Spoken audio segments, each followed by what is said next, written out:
Alhamdulillahi Rabbil Alamin. Wassalatu wassalamu ala ashrafil anbiya wal mursalin. Wa ala alihi wa sahbihi wa man tabi'ahum bi ihsanin ila yaumiddin. Asyhadu an la ilaha illallah wahdahu la syarika lah. Asyhadu anna Muhammadan abduhu wa rasuluh. Allahumma salli ala sayyidina Muhammad wa ala alihi wa sahbihi wa man tabi'ahum bi ihsanin ila yaumiddin, amma ba'd.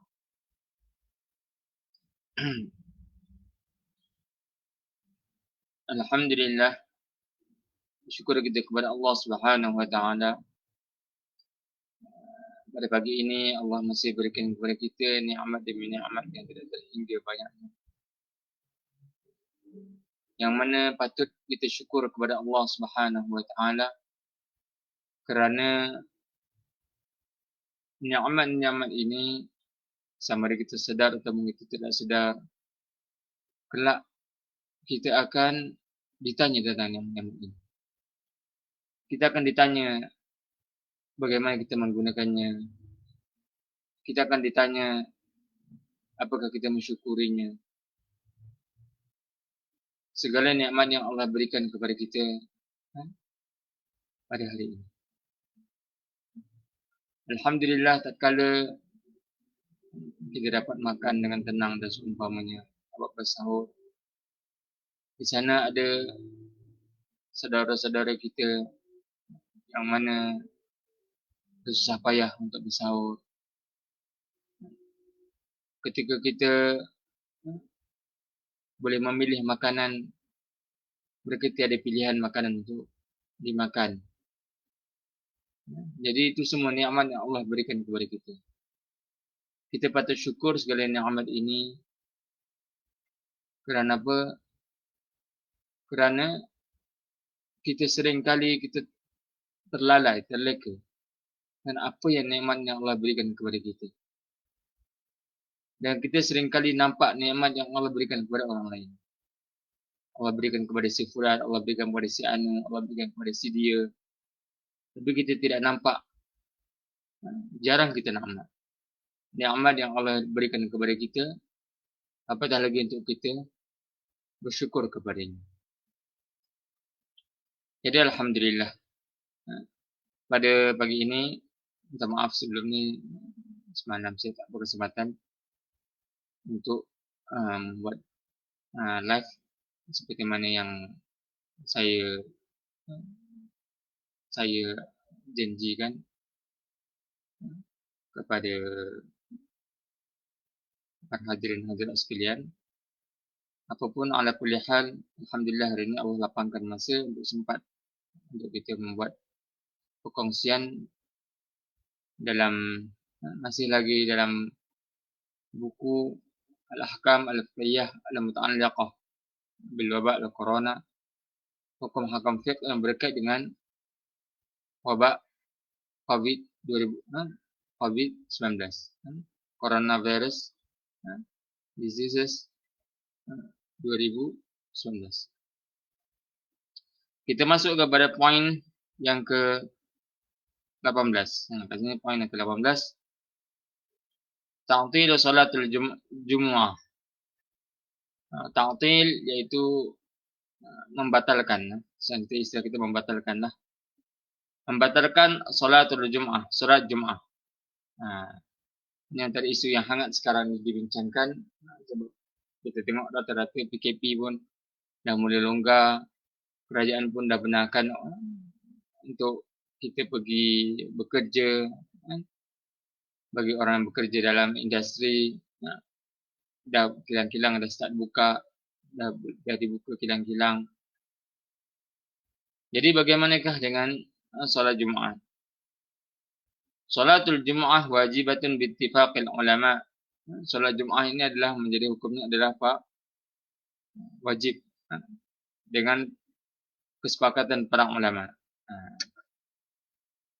Adapun dalam mazhab Syafi'i ia menjadi fardu kifayah, kan?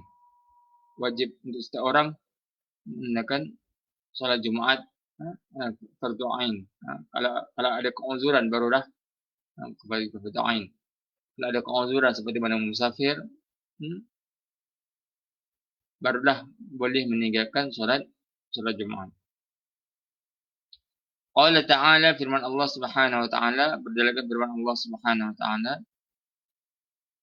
ya ayyuhalladzina amanu idza nudiya lis-salati min yaumil jumu'ah. Ya ayyuhalladzina amanu, wahai orang-orang beriman, idza nudiya lis-salah, apabila kamu diseru lis-salah untuk bersolat min yaumil jumu'ah, pada hari Jumaat, fas'au, maka hendaklah kamu bersegera ila zikrillahi wa dzarul bai', kepada mengingati Allah dan meninggalkan urusan jual beli. Jadi dalam ayat Quran ini menunjukkan maksudnya kewajiban kita untuk pergi bagi solat Jumaat, khusus kepada lelaki sahaja. Min yaumil jumu'ah, idza nudiya lis-salah min yaumil jumu'ah. Apabila kamu diseru untuk pergi solat Jumaat, kenapa kata diseru? Sebab di sana bukan kita yang menyeru, kan? Yang menyeru adalah para muazzin. Bila mana mereka azan, kita dengar azan tersebut, maka kita hendaklah meninggalkan jual beli dan terus pergi solat Jumaat. Fas'au ila dzikrillah, maka hendaklah kamu terus pergi mengingati Allah Subhanahu wa taala. Maksud dzikrillah di sini adalah solat Jumaat. Bukan zikir di sini maksud adalah zikir subhanallah walhamdulillah wala ilaha illallah wallahu akbar. Tetapi zikir di sini bermaksud solat Jumaat. Fi hadits Hafsah, dan juga dalam hadits Hafsah radhiyallahu anha Nabi sallallahu alaihi wasallam, bahwasanya Nabi sallallahu alaihi wasallam qala, telah berkata, rawahul jum'ah wajibun ala kulli muhtalim.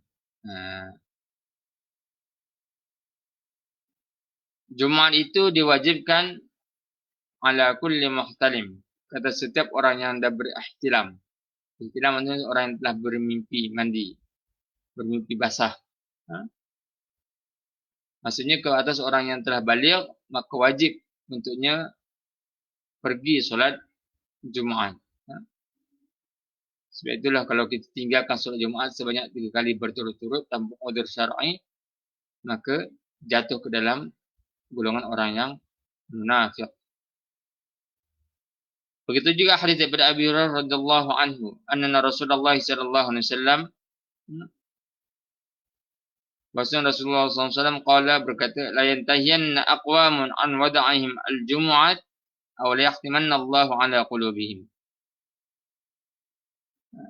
Sekiranya satu kaum itu mereka berpakat untuk meninggalkan Jumaat, nescaya Allah akan memadamkan, mengecop hati-hati mereka. Maksudnya akan dicop, dipatri hati-hati mereka yang cuba untuk meninggalkan solat Jumaat. Jadi hadis-hadis ini menunjukkan yang ketiga adalah hadis daripada riwayat Muslim. Maka fa salatul Jumu'ah wajibatun, maka solat Jumaat itu adalah wajib, itu fardu ain. Lakin idza kana huduruha, tetapi apabila jikalau kehadirannya wajtima'u hadzal Jum' al-ghafir minan nas yuaddi ila ad-darar, dan berhimpun pada waktu Jumaat ini di kalangan manusia menyebabkan berlakunya kemudaratan, wantisyaril marad, dan berlakunya merebaknya wabak penyakit, fa innal muslim ya'dziru, adzara yu'adziru bitarkil jum'ah, maka bagi muslim dia diberi keudzuran untuk meninggalkan Jumaat, wa yushra'u ta'tilaha, bahkan disyariatkan untuk ditangguhkannya, maksudnya tak perlu dibatalkannya. Wa yusallin nas fi buyutihim zuhra, dan hendaklah manusia bersolat di rumah-rumah mereka solat zuhur. Jadi asal hukum solat Jumaat itu adalah wajib. Tetapi boleh ditinggalkan jikalau adanya kemudaratan yang lebih besar menimpa. Contoh waktu sekarang kerajaan telah menangguhkan solat Jumaat kerana bimbang virus wabak COVID ini akan lebih merebak kepada orang yang pergi solat Jumaat. Kerana solat Jumaat tidak boleh nak disaring. Setiap orang yang pergi, lebih-lebih lagi kalau di bandar-bandar, yang rata-rata mungkin orang kampung dia tak nampak benda ni, tapi orang-orang bandar dia sedia maklum surau Jumaat yang kecil, yang rasanya dah besar pun, bila mana pada hari Jumaat melimpah ruah keluar, kan, sampai orang solat atas rumput, solat atas simen, kan, sampai ada yang bawa sejadah. Kalau terlambat kena bawa sejadah. Sebab dia takut kesucian, kebersihan tempat tersebut. Nak kata ramainya orang yang pergi solat Jumaat. Maka dalam hal ini bersesak-sesak pastilah berlaku ketika mana berlakunya solat Jumaat. Hanya orang-orang yang pergi awal sahaja. Mungkin di kalangan orang pencen, mungkin di kalangan orang yang bekerja sendiri, mungkin di kalangan majikan yang membenarkan berhenti lebih awal. Orang-orang ni sahaja yang ada kemampuan untuk dia dapat berada di tempat yang selesa dalam masjid untuk dia menunaikan solat Jumaat. Adapun bagi golongan pekerja, kebanyakannya tergesa-gesa untuk datang solat Jumaat, itu pun dapat di hujung-hujung, kan. Nak katanya betapa ramainya manusia pada waktu sekarang. Jadi memandangkan keadaan-keadaan sebegitu yang berlaku, maka ia bertepatan dengan kaedah kerajaan yang ingin mengurangkan merebaknya virus COVID ini, yang menyuruh kepada kita untuk kita solat zuhur di rumah, bukan bersesak-sesak untuk menunaikan solat Jumaat. Kerana apa? Kerana mudarat. Takut sebelum pergi solat Jumaat kita sihat, balik solat Jumaat kita pun jatuh sakit, dan kita akan terfitnah dengan agama, terfitnah bahawasanya solat Jumaat membawa penyakit, sedangkan solat Jumaat tidak bersalah apa-apa pun. Kerana kita pergi ke tempat perhimpunan yang ramai.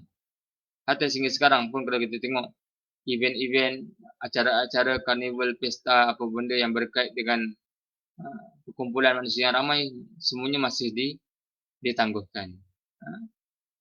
Adapun bekerja di kilang dan seumpamanya dibenarkan, pun bukan kerana ramainya, tapi kerana tiada pilihan yang lain. Itu pun dengan syarat-syarat yang ketat. Dan adakah kita nak katakan kalau kita tak solat Jumaat Allah akan menghitamkan hati kita seperti dalam hadis tadi itu, atau Allah akan cop hati kita dengan cop hitam kerana kita sengaja menunaikan solat Jumaat? Tidak, kerana hadis tersebut adalah khusus buat mereka yang engkar solat Jumaat dalam keadaan aman. Apabila dalam keadaan yang uzur syar'i seperti waktu sekarang, maka hadis tersebut tidak boleh diguna pakai kerana luar daripada konteks dia.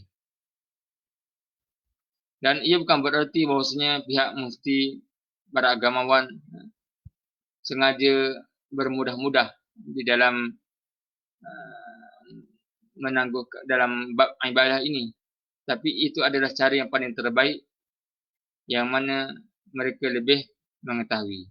Sebab itulah dalam Al-Quran menyatakan fas'alu ahla dzikri.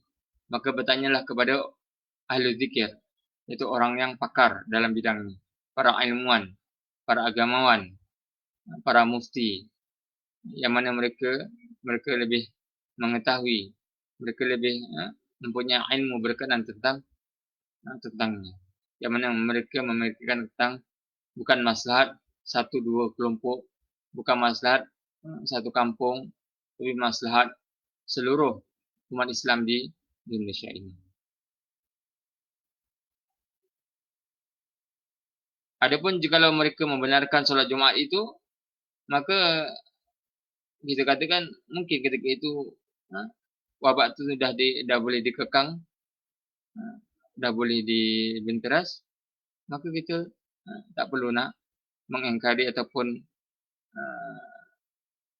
menyatakan kenapa sekarang boleh, sebelum ni tak boleh dan seumpamanya. Tidak perlu. Okey, tersambung yang ke seterusnya adalah poin yang ke-19, al-jumu'ah fil buyut. Macam mana kalau kita nak buat solat Jumaat di rumah? Apa hukum buat solat Jumaat di rumah? La tasihhul jumu'ah fil buyut bittifaqil a'immah. Tidak sah membuat solat Jumaat di rumah bittifaqil a'immah dengan persetujuan para alim ulama. Fal Hanafiyah, adapun dalam mazhab Hanafi, yashtarituna li sihhati salatul jamaah hudurul imam al-a'zam aw naibuhu. Adapun mazhab Hanafi mengatakan bahawasanya antara syarat sahnya solat Jumaat adalah datangnya imam besar ataupun wakilnya. Wa 'indal Malikiyah, adapun di sisi mazhab Maliki, yashtaratu liqamati salatul jamaah an takuna fi masjidin jami'. Syarat untuk didirikan solat Jumaat adalah di masjid jami'. Masjid jami' ini maknanya masjid yang besar. Kalau macam daerah-daerah yang kecil, kalau istilah apa nama jabatan agama, masjid jami' sangat-sangat sedikitlah. Mungkin satu ataupun dua dalam satu daerah. Maksudnya mestilah kena masjid yang betul-betul masjid yang besar. Itu di sisi mazhab Maliki. Tak boleh solat di musola, tak boleh solat Jumaat di surau. Wa Syafi'iyah wal Hanabilah, adapun mazhab Syafi'i dan juga mazhab Hanbali, yashtarituna al-'adad huduru 40 min ahli wujubiha. Hendaklah mensyaratkan bilangan yang hadir itu, ahli yang datang itu adalah seramai 40 orang yang wajib, yang cukup syarat kewajibannya. Maksudnya adalah solat itu mestilah dilaksanakan di tempat yang ramai orang. Itu dalam mazhab Syafi'i dan juga mazhab Hanbali. Itulah mereka mensyaratkan kepada 40 orang. Maksudnya kalau di rumah tu tak cukup syarat. Tak cukup syarat, maka tak boleh dilaksanakan solat Jumaat. Jadi itu bezanya solat Jumaat dengan solat biasa. Solat biasa 2 orang pun boleh, asalkan berjemaah. Adapun solat Jumaat, oleh kerana maksudnya Jum'ah maksudnya himpunan. Maksudnya mestilah ramai. Adapun kalau waktu zaman sekarang ni, sebab itulah surau-surau ada yang dinaik ke atas sebagai surau Jumaat. Sebab terlalu ramai orang. Kalau pergi ke masjid dengan masjid yang sedikit, terutama di bandar, maka surau-surau menjadi tempat untuk mereka bersolat Jumaat. Maka ketika itu solat Jumaat di surau adalah sah lah.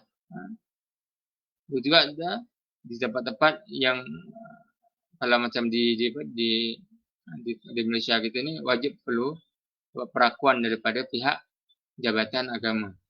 Untuk mengesahkan sesuatu tempat itu boleh dilaksanakan solat Jumaat atau tidak.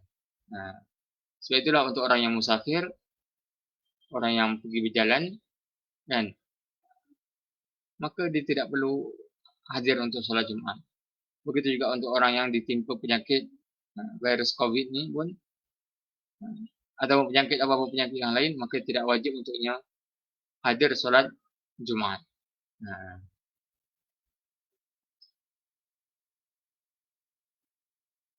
Wa aidan al-jam'u wal 'ayadu manutatun bil imam al-'azam.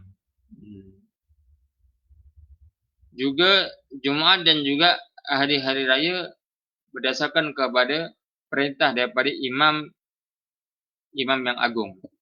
Maksudnya kalau kita ni berdasarkan kepada perintah daripada yang di-Persatuan Agong lah. Wal imam man'a minha fil masajid wa fi iqamatiha fil buyut iftiyatun 'ala al-imam al-'azam. Maksud imam yang menegah untuk diadakan solat Jumaat di masjid-masjid, adapun boleh didirikan di rumah-rumah, jadi itu semua bergantung kepada imam. Jadi sebab lain keadaan, lain tempat dia, kan. Kalau di negara yang majoriti Islam macam di Malaysia ni, kita tak ada masalah lah solat Jumaat ni. Kan mungkin di negara-negara kafir yang mana tak boleh nak didirikan masjid di sana, kan, kerana kerajaan sana memusuhi agama Islam, maka di sana boleh didirikan solat Jumaat di mana? Di rumah-rumah. Tapi itu tempat-tempat yang tertentulah. Kalau macam di Malaysia ni tak bolehlah kita nak didirikan solat Jumaat di rumah, sebab kita tidak ada keperluan sebegitu. Bahkan masjid-masjid, bahkan para pemerintah amat adalah di kalangan orang Islam dan sangat-sangat meraihkan agama Islam itu sendiri. Jadi tidak ada hukum untuk kita boleh nak sewenang-wenangnya cuba membina hukum sendiri di tempat kita yang majoriti, yang mana pemerintahnya ada di kalangan Muslim.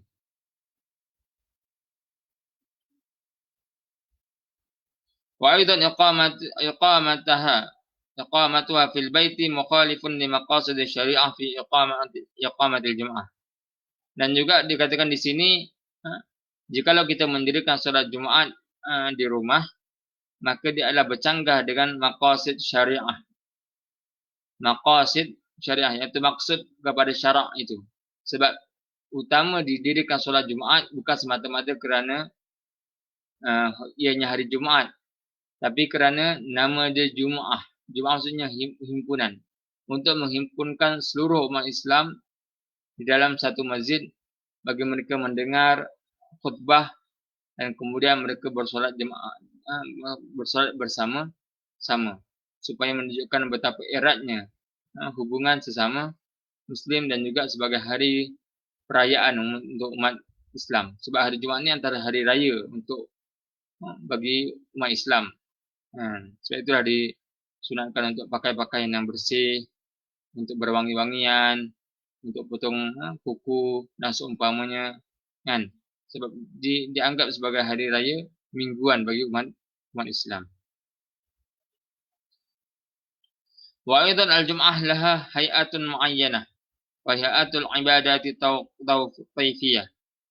Juga Jumaat itu dia ada satu hay'atun muayyanah. Maksudnya dia ada hukum yang khusus, yang tertentu Jumaat itu. Dan juga Jumaat itu merupakan ibadah yang tauqifi. Maksudnya ibadah yang ditunjukkan oleh Nabi SAW. Kalau Nabi SAW tidak menunjukkan cara bagaimana nak solat Jumaat, maka kita tidak akan tahu bagaimanakah cara untuk solat Jumaat. Wa aidan al-jum'ah min sya'air az-zahirah. Wa lam yahfaz bi 'ahdi an-nabi sallallahu alaihi wasallam wa khulafaihi ar-rasyidin illa jum'atan wahidah fil madinati an-nabawiyyah. Fa kaifa yuqalu bi ta'addud al-jum'? Hadha at-ta'addud al-fahish bi 'adad al-buyut. Juga disebut di sini al-jum'ah, Jumaat itu merupakan syiar Islam yang zahir, yang yang wajib untuk kita nampakkan, terangkan dia. Dan bila mana orang solat Jumaat, wajib untuk pakai mikrofon, wajib untuk dengar. Mana penduduk sekitar situ akan dengar azan, akan dengar khutbah yang disampaikan. Syiar Islam itu zahir, akan terzahir bagi penduduk-penduduk yang non-muslim, yang kafir, yang berada di sekitarnya, mereka akan nampak umat Islam mengerjakan solat Jumaat. Lain, berbeza dengan solat zuhur, yang mana imamnya pun tak dengar sangat, tak nampak dia punya syiar itu. Jadi kalau dilaksanakan ianya di rumah, maka bersanggah dengan apa? Dengan syiar itu sendiri, sebab tak nampak. Walam yakhfas fi ahdin Nabi, dan juga tidak berlaku pada zaman Nabi, wa khulafa'ir rasyidin, dan juga di zaman khulafa'ir rasyidin, illa jum'atan wahidah, mereka satu Jumaat sahaja. Fil Madinatin Nabiyah, di Madinah. Di Madinatul Nabawi, maksudnya di Madinah Al-Munawwarah. Bagaimanakah boleh dikatakan boleh berbilang-bilang Jumaat? Boleh berlaku banyaknya Jumaat di berbagai rumah. Maksudnya di merata rumah. Kalau dibenarkan Jumaat itu dilaksanakan di rumah, dan saja akan ada banyaklah orang solat Jumaat di setiap rumah, maka syiar itu sudah terhapus. Maksud utama syiar menunjukkan betapa gahnya Islam itu adalah dengan Jumaat, kan? Nampak syiar agama itu sendiri.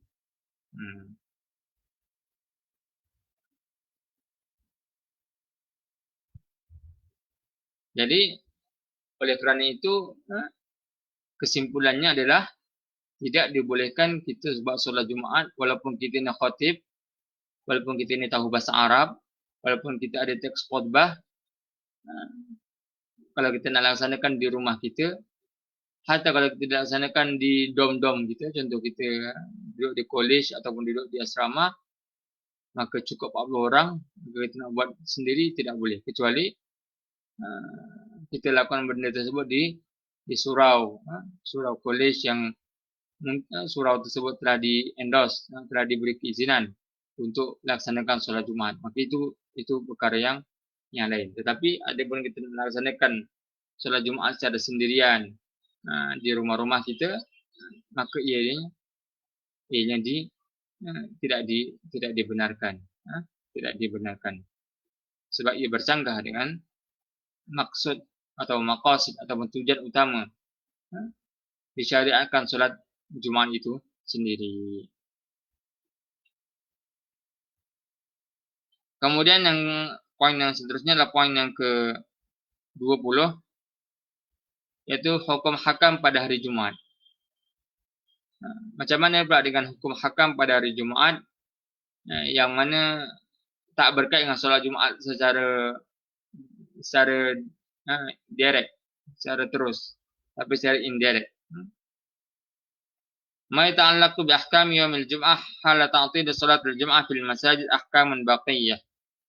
Apa yang berkait dengan hukum hakam pada hari Jumaat yang menyebabkan berlakunya pembatalan solat Jumaat di masjid-masjid, maka hukum hakam tersebut kekal. Fa yushra'u fi fajr yaumil jum'ah, maka disyariatkan pada subuh Jumaat qira'ah surah Sajdah wal Insan, sunat untuk kita baca surah Sajadah dan juga surah Insan bagi yang mampu, sebab itu sunnah Nabi sallallahu alaihi wasallam. Wa du'a fi sa'atil ijabah, dan juga berdoa pada waktu yang makbul, akhir sa'ah ba'da al-asar, yaitu selepas asar, akhir waktu selepas asar itu yang dekat maghrib nanti, bertembung juga dengan waktu mustajab untuk doa bagi orang yang berpuasa, yang mana ketika itu doa, antara doa yang mustajab adalah doa orang yang berpuasa ketika dia nak berbuka, dan juga doa pada akhir asar Jumaat Ini antara qaul yang menyatakan waktu mustajab doa pada hari Jumat. Di sana ada pendapat yang menyatakan antara uh, antara dua khutbah. Cuma yang paling masyhur di sisi pendapat salafus saleh adalah selepas asar masuk waktu maghrib. Wassalatun Nabi SAW fi yaumiha, dan juga selawat atas Nabi SAW pada hari Jumat tersebut.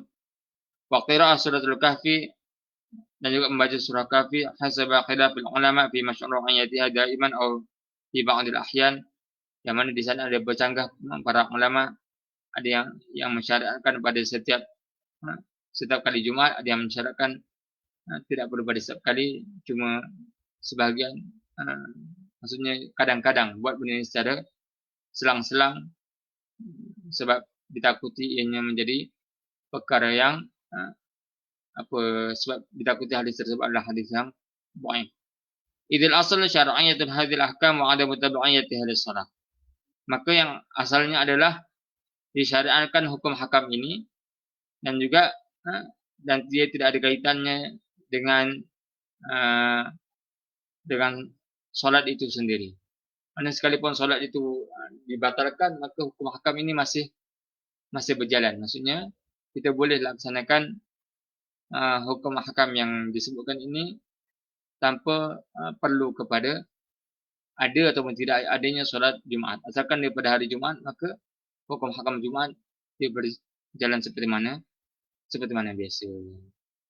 Jadi rasa cukup untuk kuliah kita pada pagi ini, untuk hari ini. Mudah-mudahan ini memberi manfaat buat saya, buat tuan-tuan yang mendengarnya, dan berikan daripada Allah Subhanahu Wa Taala. Dan lemah dan kurang atas kesalahan diri saya sendiri, saya mohon maaf yang banyak. Dan kita akhiri dengan minta kafarah. Subhanakallahumma wa bihamdik, asyhadu an la ilaha illa anta, astaghfiruka wa atubu ilaik. Allah.